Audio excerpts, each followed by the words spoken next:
उत्तराखंड के अल्मोड़ा में यात्रियों से भरी बस के साथ बड़ा हादसा हुआ है। आपको बता दें कि मारचूला इलाके के पास यात्रियों से भरी बस खाई में गिर गई। हादसे के बाद अल्मोड़ा के एसएसपी मौके पर पहुंचे। रेस्क्यू ऑपरेशन के लिए एसडीआरएफ की 3 टीमें हादसे वाले स्थान पर पहुंची। बचाव अभियान चलाया गया। अब तक 36 लोगों के मारे जाने की पुष्टि हो चुकी है। आपको बता दें कि हादसे में 4 यात्रियों को एयरलिफ्ट किया गया है। इनमें से 3 घायलों को एम्स ऋषिकेश और 1 घायल को हल्द्वानी में इलाज के लिए भेजा गया है। वहीं हादसे को लेकर मुख्यमंत्री धामी एक्शन में नजर आए।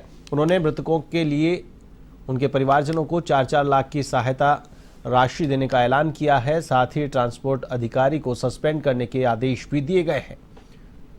तो वहीं बात करें इस दुर्घटना के बाद मौके पर काफी भीड़ जमा हो गई। रेस्क्यू ऑपरेशन में स्थानीय लोग भी जुटे नजर आए।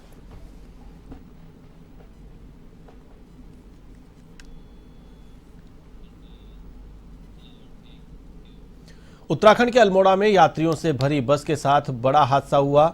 मारचूला इलाके के पास यात्रियों से भरी बस खाई में गिर जाने से 36 लोग मारे गए हैं। वहीं हादसे को लेकर राष्ट्रपति द्रौपदी मुर्मू, प्रधानमंत्री नरेंद्र मोदी समेत तमाम बड़े नेताओं ने दुख जताया है।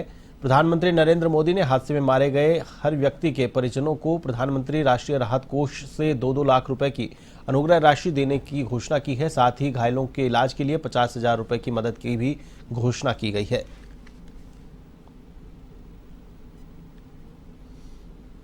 रामनगर के पास अल्मोड़ा जनपद में बहुत ही दुखद घटना घटी है। एक गहरी खाई में बस गिर गई, जिससे अनेक लोगों को अपनी जान से हाथ धोना पड़ा है और कई घायल हुए हैं। उन सभी घायलों को तत्काल स्वास्थ्य सुविधाएं मिले, उपचार मिले, उसके लिए सभी एम्बुलेंस इत्यादि की व्यवस्था तत्काल वहां पर की जा रही है। सभी को भेजा गया है। सभी अफसरों को मौके पर जाने के निर्देश दिए हैं और इस पूरी घटना के लिए कुमाऊं कमिश्नर को मजिस्ट्रियल जांच के आदेश दिए हैं और संबंधित विभाग के लोगों को निलंबित करने के भी आदेश दिए हैं। जो भी इस घटना से संबंधित हैं, कहीं भी कोई लापरवाही होगी तो उसके खिलाफ सख्त कार्रवाई की जाएगी। अभी तो हमारी प्राथमिकता है कि घायलों को तत्काल जो है इलाज मिले, जिससे कि उनका स्वास्थ्य जो है जल्दी ठीक हो। और इसके लिए सभी अस्पतालों को भी निर्देशित कर दिया गया है। सभी अधिकारी मौके पर जा रहे हैं। हमारी चीफ सेक्रेटरी लगातार इसकी मॉनिटरिंग कर रही हैं और घायलों के साथ सरकार खड़ी है। जो इस घटना में जिनकी मृत्यु हुई है उनके साथ भी, उनके परिवारजनों के साथ भी मैं भगवान से प्रार्थना करता हूं कि जो इस दुखद घटना में जिनकी मृत्यु हुई है, भगवान उनको अपने श्री चरणों में स्थान दे और उनके पारिवारिक जनों को जो आकस्मिक रूप से इतना बड़ा कष्ट आया है, इस कष्ट को सहन करने की शक्ति प्रदान करे। अल्मोड़ा में हुए सड़क हादसे को लेकर कांग्रेस ने भी गहरा दुख व्यक्त किया है। कांग्रेस के प्रदेश प्रवक्ता शीशपाल सिंह बिष्ट हादसे पर उन्होंने संवेदना जताई है। उन्होंने कहा कि यह बेहद दुखद हादसा है। हादसे में परिवहन विभाग की लापरवाही नजर आ रही है। वहीं उन्होंने मृतकों के लिए 25-25 लाख मुआवजा देने की मांग की है।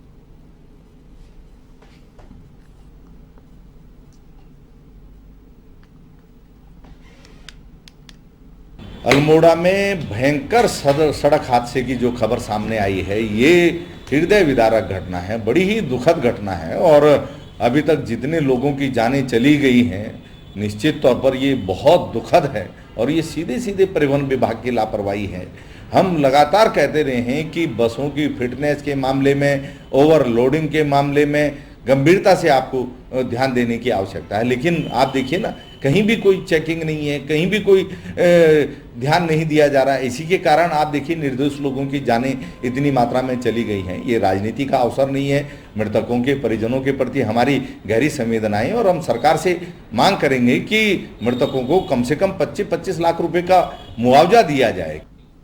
देहरादून जिलाधिकारी के निर्देश पर एसडीएम सदर ने कृषि उत्पादन मंडी परिषद कार्यालय का औचक निरीक्षण किया। निरीक्षण के दौरान कार्यालय में मात्र 1 ही कर्मचारी उपस्थित मिला है, जबकि अधिकारी सहित 19 कर्मचारी अनुपस्थित मिले हैं। अनुपस्थित कर्मचारियों की वेतन रोकने के लिए एसडीएम ने रिपोर्ट जिलाधिकारी को भेजी है। अनुपस्थित कार्मिकों पर अब वेतन रोकने की कार्रवाई की जाएगी।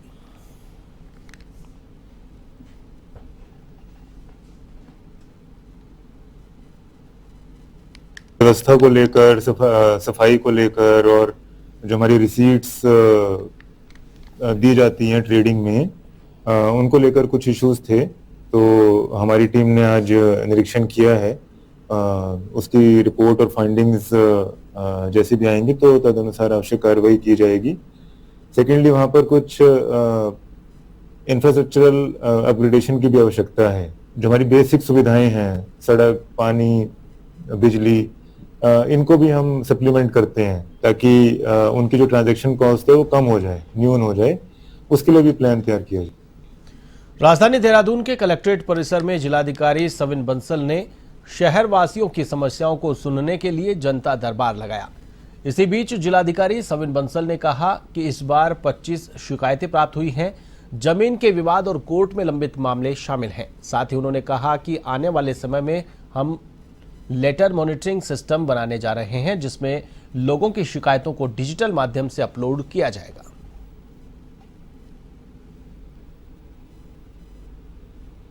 5 लगभग कंप्लेंट्स प्राप्त हुई थी, जिसमें लैंड डिस्प्यूट्स और कुछ पेंडिंग कोर्ट मैटर्स और हमारी जो जनरल सिटीजन सर्विसेज हैं उनके एक्सेस के रिगार्डिंग थी।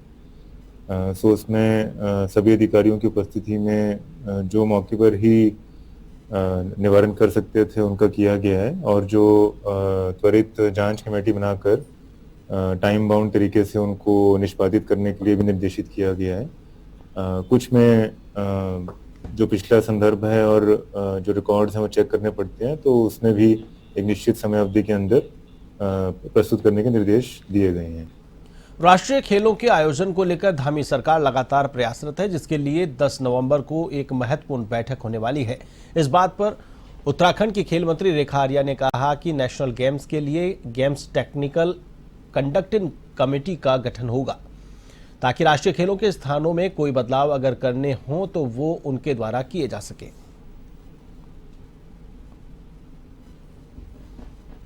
को लेकर मैं समझती हूँ कि किसी भी प्रकार का आप लोगों को संदेह करने की आवश्यकता नहीं है। एजीएम की बैठकें हमेशा आगे पीछे होती रहती हैं। अभी 10 तारीख को प्रस्तावित है।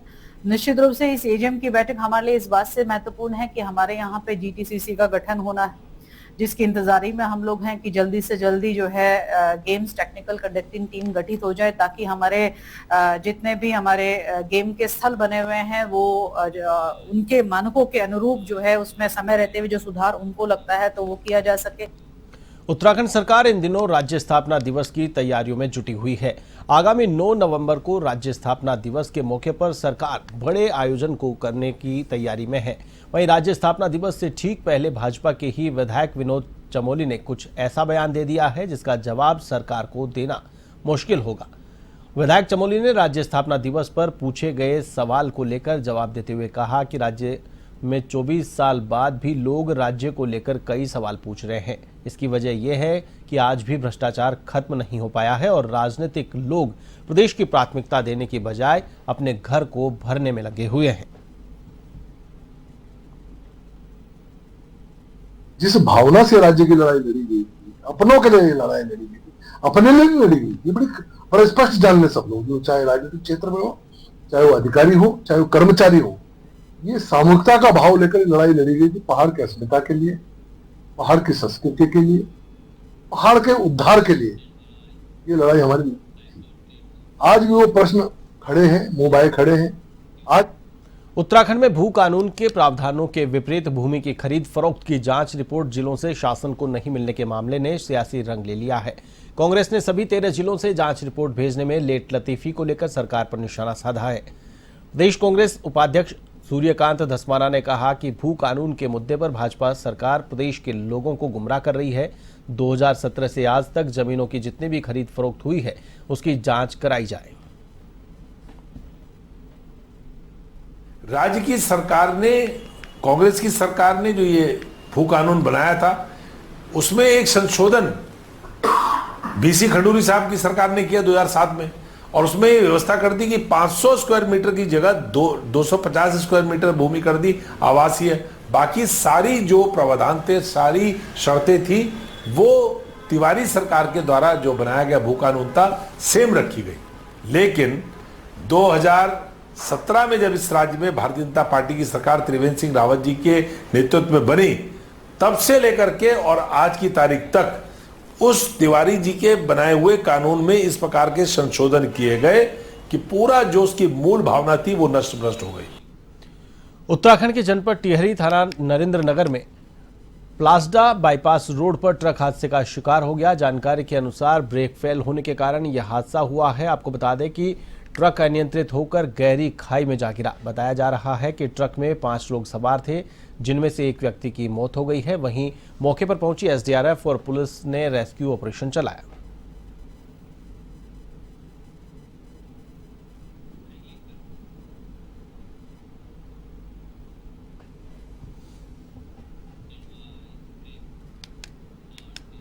बीस नवंबर को होने वाले केदारनाथ उपचुनाव को लेकर कांग्रेस और भाजपा दोनों ही दल अपनी अपनी रणनीति तैयार करने में जुटे हुए हैं।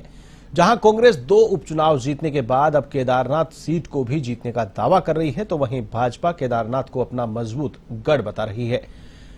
कांग्रेस प्रवक्ता दीपक बलूटिया ने कहा कि जनता अब भाजपा का असली चेहरा जान चुकी है। वहीं दूसरी तरफ सांसद अजय भट्ट ने कहा कि लोगों का अटूट विश्वास हमारे साथ है।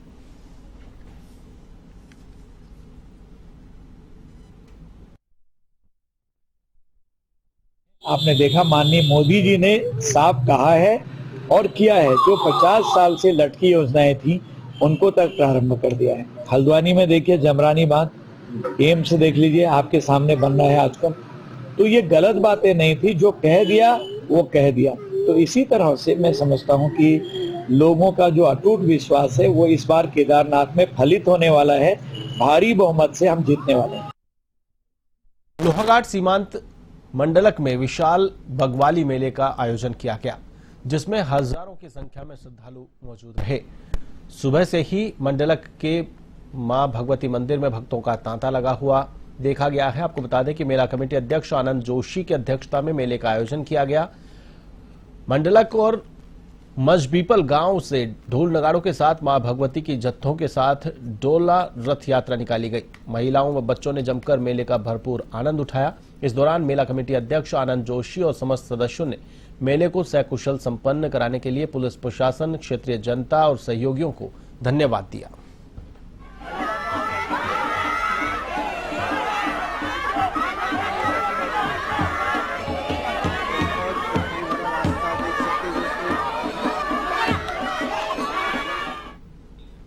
उधम सिंह नगर के दिनेशपुर में आजकल चोरों के हौसले बुलंद हैं। चोरों ने एक साथ 3 घरों को निशाना बनाया। मामला दुर्गापुर नंबर 2 एचडीएफसी बैंक के सामने का है, जहां चोरों ने जमकर धमाचौकड़ी मचाई। जानकारी के अनुसार चोर लाखों की कीमत का सामान, 1 लाख से अधिक के नकदी आदि चुरा कर ले गए। वहीं सूचना पर पुलिस अधिकारी मौके पर पहुंचे। मामले की जांच पड़ताल की जा रही है।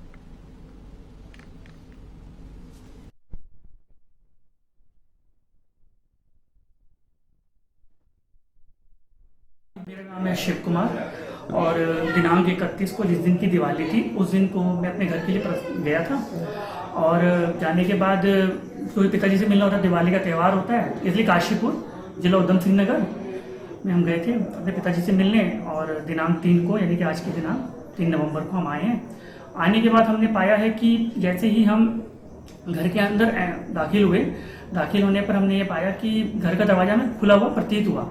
तो मैं थोड़ा देखा तो टूटा हुआ है। फिर उसके बाद हमने इसकी सूचना 112 पे दी।